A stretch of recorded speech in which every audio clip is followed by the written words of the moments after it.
Hi guys, and welcome back to the Video Game with Powers. I'm Jake. I'm Sierra. And in today's video, we got a special treat for you. We are going to be doing our in-depth review of a brand new board game coming to Kickstarter on April 1st called Get Stacked, coming to you from Moon Crossing Games. Now, I gotta check this back of this box real quick. Get Stacked is a game for 2 to 8 players, around 30 to 65 minutes, ages 12 plus. And this is essentially a party game that is kind of like dubbed as kind of Mario Party. A Mario Party style game.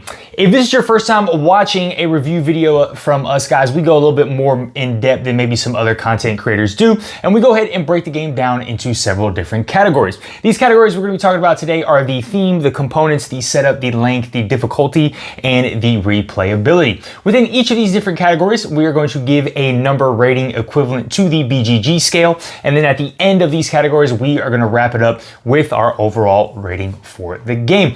Also, we do want to mention that this is a 100% honest, genuine review. We receive no form of payment for creating content and reviewing the board game of Get Stacked. All right, guys, let's go ahead and jump right in, starting off with the theme. So the theme of Get Stacked here is in the not so distant futures, champions, treasures, and monsters are transported from across time and space to compete in a series of mini games and battles to determine who is the strongest in the universe. And so this is going to be a Mario Party-esque style game where you're going to be taking on the role of this champion, and you are going to be playing in different mini games. You're going to be getting ranked in these mini games from first to last. You're going to be claiming treasure and then using this treasure to battle these monsters that are going to have different criteria on them of being able to defeat them, and they're going to have a star value. And at the end of the game, the player with the most stars from their defeated monsters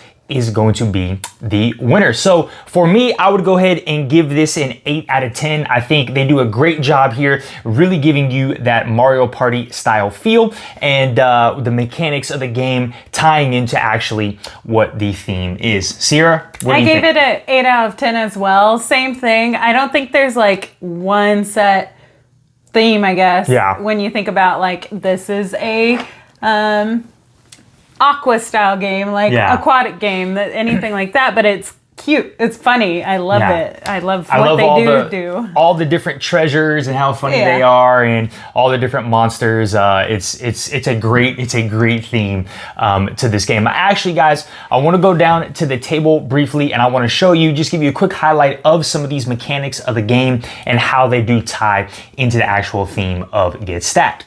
All right, guys, so we are down here at the table, and again, I just want to briefly highlight some of the mechanics of the game and how they tie into the actual theme. So you will be taking on the role of a contender or a champion here, and a bunch of different champions from across space and time and different universes, and there's going to be 3 different phases to the game. You're going to have this get ranked phase where you're going to be playing a whole bunch of these different mini games, and at the conclusion of these mini games, you are going to get a ranking. So this would be an example of a 4-player game. So you have 4 different trophies, and then what you're going to do is treasure cards will be laid out equal to the number of players, and in turn order you're going to be able to select these treasure cards. And you might be able to see here at the bottom of these treasure cards is going to be a symbol, iconography, and a number, and so that is going to help you in phase 3 right here. You will see some of these different monsters, so you are using these numbers on your character for or symbols to defeat these particular monsters. Now, there's 2 types of monsters. You have numbered monsters. So Terry, the turret turtle here, he requires 9 power to defeat. So on these treasure cards here, they are going to have a number value, which is the power. You can also gain power from these power naps. If you have equal to or higher than that number, you will be able to defeat him, and he will add 2 stars to you. The other way is through iconography. So if you have these pieces of treasure, so a helmet, a chess piece, and a pet, you will be able to claim this bazooka fish. And so that is pretty much the overall mechanics of the game, guys. You just go in order from getting ranked, get stacked, and then get attacked and attack these different monsters. And what's really cool here is you are putting these pieces on your player, something to make it look like that. But like me and Sarah said, I think they've done a great job here with the theme and it being able to tie into the mechanics. All right, we are going to we're going to stay down here at the table and talk about the components. And briefly, guys, I do want to note, I haven't said this yet, that this is a true prototype copy of the game. So anything you see here is not final and can be changed throughout the course of the Kickstarter campaign. So taking a look at the components, I would give these components an 8 out of 10. I think they're great. I think the artwork is phenomenal. I think all of the different takes on all the different monsters you're gonna fight, like this hot butter right here, is hilarious. You have Terry the turtle turret. It's just a very unique take on going through space and time, encountering all of these different monsters. I do love these cards. These transparent cards remind me very much of Canvas, but I think the production is very done greatly. Sarah? I agree. I gave the components a 9 out of 10. I think they're amazing. I love the transparent cards and how they can stack on your character, have things all fit together. And I love kind of their goofy take on some of the characters, some serious. They've got it like mixed in and well balanced. Of course, I'm sure they're going to upgrade some of these components, have their own dice, things like that. So I think they're going to end up being 10 out of 10. They're going to be awesome components. But right now, 9 out of 10. All right. Very, I mean, for a true prototype, we were very impressed with the production quality of the game so far. Alrighty, moving on to the setup. So I'm gonna go ahead and give the setup a 9 out of 10 here. I think there's some excellent setup to the game. There's not a whole lot of components. It's just, 3 decks that you're basically, or 4 decks, you're getting out, shuffling together. People pick their champion, and then you guys are ready to play. Sierra, what do you think? I gave it a 10 out of 10 because it is so easy for having a game that's gonna end up involving a lot, like dice and things and paper and whatnot. I think setup's so simple for what it is. Yeah, I'd agree. I think what would you say, about 2 to 3 minutes? If even, yeah. If even quick. For the setup for a game that can play up to 8 people. How they've organized the setup here is top notch. Excellent. All right, guys, moving on to the length here. So the back of the box does say 30 to 65 minutes, and I think that holds very true, but I'm gonna go ahead and give the length a 9 out of 10 here. I think there is an excellent length to this game, and I think the main point for me is really in the rulebook there are recommended rounds for you to play, and so in a I believe it's a 3 or 4 player game, they recommend everybody become the referee at least twice. And then in a 5, 6, 7, and 8 player game, they recommend everybody only be the referee once. But of course, those are just general recommendations. If you want to play a longer game, you just play more rounds. If you want to play a shorter game, everybody can just be the referee once. And I think I should probably explain how the actual game works. So during that get ranked phase with the mini games, let's say in a 3-player game, one person is going to become the referee and the other 2 people are going to play. And then at the conclusion of that round, the referee would pass to the person to the left, just like when you're playing Texas Hold'em or poker or something, the dealer, somebody's going to become a new dealer. So look, I think they do a great job with a length here that even as the player count gets higher, the length of the game does not increase a whole lot. Sarah, what do you think? I agree. I gave it a 9 out of 10. I almost would want to keep playing this game, like as many rounds as I want or I can. So I think it's a good style play. And like you said, and more players aren't going to add that much to it, if any. So perfect. All right, guys, moving on to the difficulty here. As always, remember, the lower the number, the easier we feel the game is. The higher the number, the more challenging we feel the game is. And Sierra, why don't you go ahead and take this one away. Tell us about the difficulty here and what number you gave us. I gave it a 2. It's low. It's not very difficult whatsoever. The mini games, at least the ones that we hit, we didn't even get through them all, but they were like being able to write the ABCs, rolling dice, like little card toss, like silly little games that I think just about anyone could do. Even if you have like children and kids you want to play with, you might have to help them through some of this stuff. But for the most part, I think it's a very simple game. And then how you stack everything, like you don't have to do any more than that. Yeah.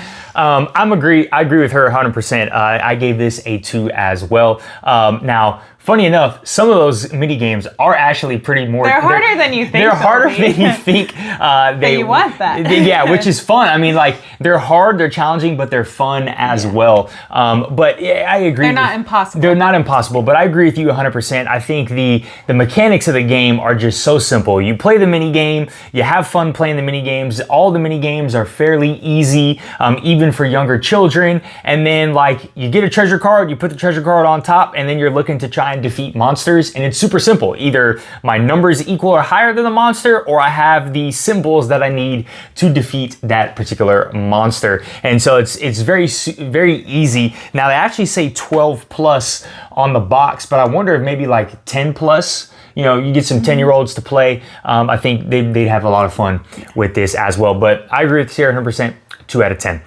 All right.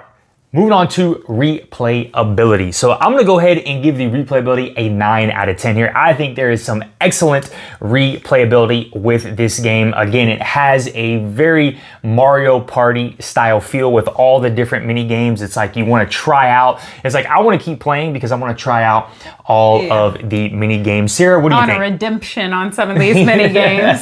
I agree. I also gave it a 9 out of 10. I think just how many different mini games there are, you can get through them, or you won't get through them that quickly is what I mean. And then you want to replay them and see the different outcomes. And then depending on the outcomes, that changes like what your treasures are. And then depending on the treasures, it changes what monsters you can get or beat. So I think there's a lot of replayability with it, trying to beat your old score too. Yeah, that's pretty, or number of attempts you've tried or something. That's pretty cool as well. All right, guys, well, let's go ahead and move on to our overall rating. Sierra, you go ahead and start us off. Oh, I was torn. I'm between, like, out of games, I would give this probably a 9 out of 10. I think it's a great party game. For a party game, I give it a 10 out of 10. Like, I love it as a party game. I think it's one of the best we've come across with all the little mini games. And we are 90s babies and love our Mario Party. So this very much gives that feel. And then I love the stacking cards and the treasure and that changing things up. I think they have a lot of room to like grow with this as far as like expansions, maybe giving powers. To the characters or to certain treasure cards, things like that. And you have the action cards, but I think it's just a great game. And this can grow and become a norm party game for people. Absolutely. I'm going to go ahead and give this one an 8.5. So I'm very, very close to where Sierra is. I think this is a great party game. For me, the number one party game in our collection so far, I would say, is Lobster Pot. And I gave that one an 8 out of 10. And it's funny, I was actually telling when I showed Sierra my rating is I enjoy Lobster Pot so much just really for the theme, right? Like, it is a party game, but I love the theme of you're a lobster in a pot and you're trying to escape and you're playing a bunch of mini games, right? With Get Stacked, like, I'm giving this one a higher rating because I enjoy the mechanics so much more of this game than I do Lobster Pot, because, you know, Lobster Pot and most party games are very one-dimensional, right? It's like you play some sort of game and then you're gonna have a winner. With Get Stacked, I feel like they add this, just the monster phase and the treasures and stuff like that. It gives it a little bit more flavor than what some of your other typical party games might have. And so I play the mini game, and then like it incentivizes you to want to do good, because the higher your ranking, you get first pick at the treasure. And sometimes the treasure comes out is really good, and sometimes the treasure comes out isn't really bad. So like having a high pick is going to be really good. And then you take this now and you're looking to defeat these monsters. So like, I think they've just done a great job with taking a party game and adding more to it, but it doesn't hurt the game at all. It helps it a lot for me and gives it a little bit, so much more flavor, actually.